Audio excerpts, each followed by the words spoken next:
അടുത്ത മാസം നടക്കുന്ന ചാമ്പ്യൻസ് ട്രോഫിയിൽ കളിക്കാൻ ഇന്ത്യൻ ടീം പാകിസ്ഥാനിലേക്ക് പോകില്ലെന്ന നിലപാട് നേരത്തെ തന്നെ സ്വീകരിച്ചിരുന്നു. സുരക്ഷാ പ്രശ്നങ്ങൾ ചൂണ്ടിക്കാട്ടി ഹൈബ്രിഡ് മോഡലിൽ മത്സരം നടത്തണമെന്നായിരുന്നു ഇന്ത്യയുടെ ആവശ്യം. ഈ ആവശ്യം പരിഗണിച്ച് ICC ഇന്ത്യയുടെ മത്സരങ്ങൾ UAE മാറ്റുകയും ചെയ്തു. 1996 ശേഷം പാകിസ്ഥാനിൽ ആദ്യമായി നടത്തുന്ന ഒരു ICC ഇവന്റിൽ പങ്കെടുക്കാൻ ഇന്ത്യ അവിടേക്ക് എത്തില്ലെന്ന കാര്യം ഇതോടെ ഉറപ്പായി. എന്നാൽ ഇപ്പോൾ ഇന്ത്യൻ ക്യാപ്റ്റൻ രോഹിത് ശർമ്മ പാകിസ്ഥാനിലേക്ക് പോകുമോ എന്ന കാര്യമാണ് ചർച്ചയാകുന്നത്. ICC ഇവന്റുകൾക്ക് മുന്നോടിയായി പങ്കെടുക്കുന്ന ടീമുകളുടെ ക്യാപ്റ്റന്മാർ ചേർന്ന് ഒരു ഫോട്ടോഷൂട്ട് സംഘടിപ്പിക്കാറുണ്ട്. ക്യാപ്റ്റന്മാരെല്ലാം ഒരുമിച്ച് ചേർന്ന് ട്രോഫിക്ക് അടുത്ത് നിന്ന് ഫോട്ടോ എടുക്കുന്നതാണ് നിലവിലുള്ള രീതി. ഇത് സാധാരണയായി ടൂർണമെൻറ്റിന് ആതിഥേയത്വം വഹിക്കുന്ന രാജ്യത്ത് വെച്ചാണ് നടക്കാറുള്ളത്.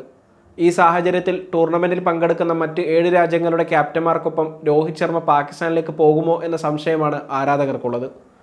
ഇന്ത്യൻ ടീം പാകിസ്ഥാനിൽ ഒരു മത്സരം കളിക്കുന്നില്ലെങ്കിലും രോഹിത് ശർമ്മ പോകാൻ സാധ്യതയുണ്ടോ എന്ന് അറിയാനുള്ള ആകാംക്ഷയിലാണ് അവർ.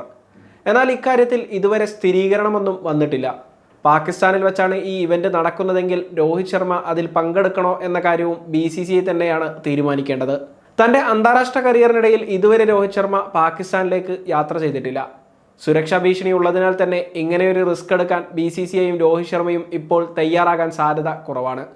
ഇനി രോഹിത് ശർമ്മയെ കൂടി ഉൾപ്പെടുത്തുന്നതിന് വേണ്ടി ഈ പരിപാടി ഒരു ന്യൂട്രൽ വേദിയിൽ വെച്ച് ICC നടത്തുമോ എന്ന കാര്യത്തിലും സ്ഥിരീകരണം വരേണ്ടതുണ്ട്. 2027 വരെ ഇന്ത്യയും പാകിസ്ഥാനും തമ്മിലുള്ള മത്സരങ്ങളെല്ലാം ന്യൂട്രൽ വേദിയിൽ വെച്ച് നടത്താനാണ് ICCയുടെ തീരുമാനം.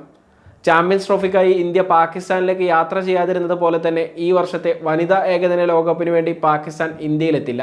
2026 ഇന്ത്യയും ശ്രീലങ്കയും ചേർന്ന് ആതിഥേയത്വം വഹിക്കുന്ന T20 ലോകകപ്പിൽ പാകിസ്ഥാന്റെ മത്സരങ്ങൾ ശ്രീലങ്കയിലായിരിക്കും നടക്കുന്നത്. 2028 വനിതാ T20 ലോകകപ്പിന് പാകിസ്ഥാനാണ് ആതിഥേയത്വം വഹിക്കുക. ഈ ടൂർണമെന്റിൽ പങ്കെടുക്കാൻ ഇന്ത്യ പാകിസ്ഥാനിലെത്തില്ല. വലിയ പ്രതീക്ഷകളോടെയാണ് ഇത്തവണ ഇന്ത്യ ചാമ്പ്യൻസ് ട്രോഫി കളിക്കുന്നത്. ഏറ്റവും അധികം ചാമ്പ്യൻസ് ട്രോഫി കിരീടം എന്ന റെക്കോർഡിൽ ഓസ്ട്രേലിയക്കൊപ്പം 1-ാം സ്ഥാനത്താണ് ഇന്ത്യ. ഇരു രാജ്യങ്ങളും 2 വീതം ചാമ്പ്യൻസ് ട്രോഫി കിരീടങ്ങളാണ് നേടിയിട്ടുള്ളത്. 2002 ശ്രീലങ്കയിൽ ഫൈനൽ മത്സരത്തിന് കാലാവസ്ഥ തടസ്സമായപ്പോൾ ഇന്ത്യയും ഓസ്ട്രേലിയയും ചേർന്ന് കിരീടം പങ്കിടുകയായിരുന്നു. 2013 ഇംഗ്ലണ്ടിനെ പരാജയപ്പെടുത്തിയാണ് ഇന്ത്യ 2-ാം ചാമ്പ്യൻസ് ട്രോഫി കിരീടം നേടിയത്. 2017 2000 ഇന്ത്യ റണ്ണേഴ്സപ്പായി. 2017 പാകിസ്ഥാനെതിരെ 180 റൺസിനും 2000 ന്യൂസിലൻഡിനെതിരെ 4 വിക്കറ്റുകൾക്കും പരാജയപ്പെട്ടാണ് ഇന്ത്യക്ക് കിരീടം നഷ്ടമായത്.